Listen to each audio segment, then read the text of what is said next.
Red Foxx.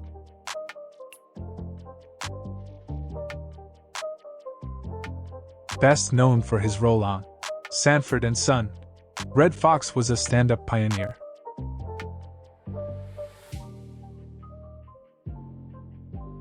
In 1956 he recorded what was the first real stand-up record, the first of over 50 that he'd put out in his career. Not only was he a comedy legend, but he also was friends with Malcolm X, who called Foxx the funniest dishwasher in Chicago. Service?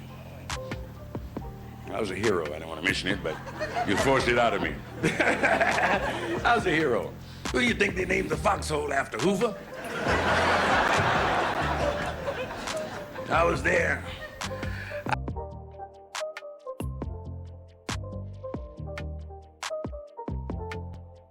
Bob Newhart. Bob Newhart recorded his first album before he had his first real nightclub gig, but doing things unconventionally was part of his charm. Newhart pioneered the one-sided phone conversation bit, where he'd have imaginary chats with people like Abraham Lincoln and Sir Walter Raleigh. Yeah, we have radar contact. You're looking very good. Pan American 715. You haven't seen United 209 up there anywhere, have you? It's a big plane. It's one of those four-engine jobs. It's got United on the side. You can't miss it.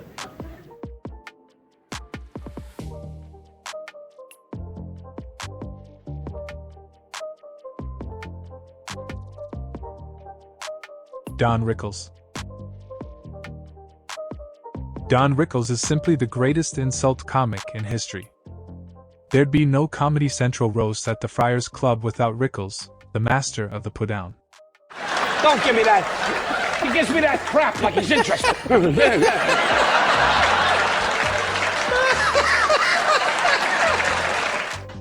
He became synonymous with Las Vegas and insult comedy, and even memorably voiced Mr. Potato Head late in his career.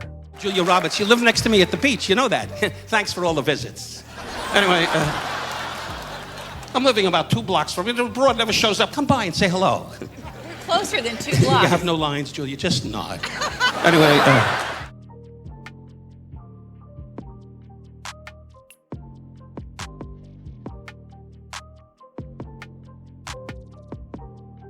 Dick Gregory.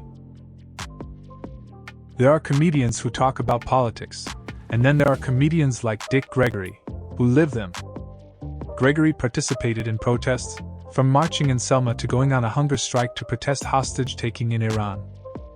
Along the way, Gregory became one of the first black comedians to cross over to white audiences and was the first black comedian to get invited to the couch on The Tonight Show. That old white racist walked up to me and said, "Why don't you go back to Africa, nigga, and take me with you? Then you know it's cold."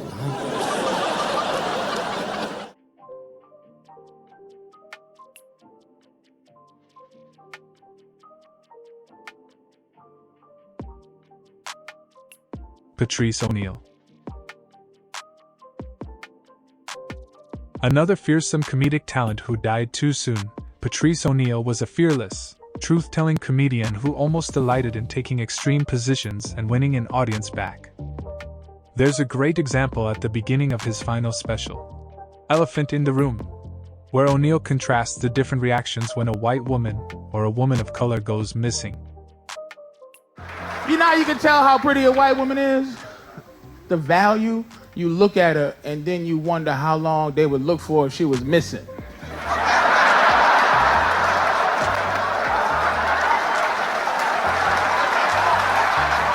Come on, take a look. Patrice was also a superstar when it came to roasts, but after a stroke he died at the young age of 41.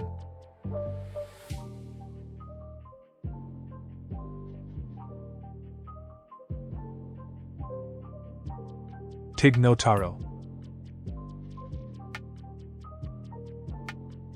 Tig Notaro has been correctly celebrated for her album, Live, taken from a set at Largo in Los Angeles, where she somehow made her recent cancer diagnosis and the death of her mother funny. But Tig can make anything funny: chance meetings with Taylor Dayne, or even just dragging a stool across the stage on Conan.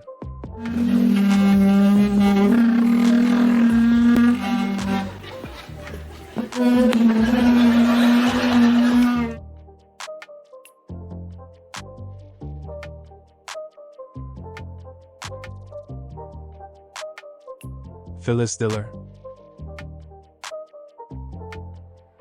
Phyllis Diller was 37 years old before she started her stand-up career, though she'd done comedic segments for local TV before that.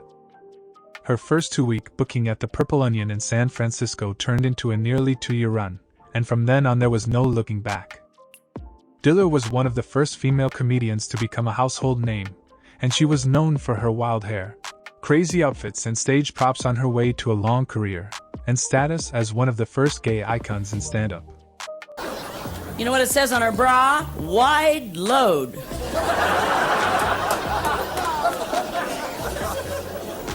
We still have a souvenir from her last visit, a Persian throw rug. She sat on the cat.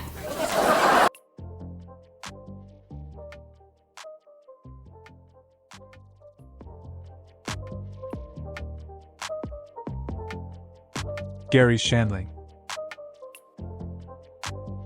Garry Shandling created and starred in 2 all-time great sitcoms. It's Garry Shandling's Show and The Larry Sanders Show, but before that he was a stellar stand-up comic. His neurotic, self-deprecating persona was so refined that it felt completely conversational, with jokes appearing almost organically without obvious punchlines. Shandling is another performer whose stand-up career would have been even greater had he not been so good at making TV shows. Other people from my parents, and I call them long distance, and they each get on an extension phone and talk to each other. I don't say a goddamn thing. I hung up and called back. The line was busy.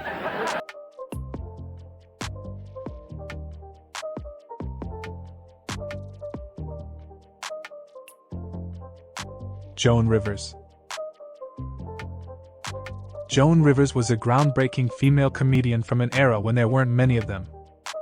After 10 years of semi-anonymous grinding in the clubs of New York, Rivers had a star-making appearance on The Tonight Show and went on to guest host the show for 2 decades.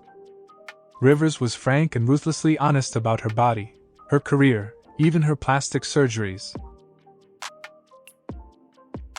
Right, no. Because the figure's there. The figure's there and the look is there. But don't you think men really like intelligence more when it comes right down to it? Ah, please. Are we going to go back to that? Are you kidding? Sure. I mean, a brain, you know, a caring no person. man has ever put his hand up a woman's dress looking for a library card.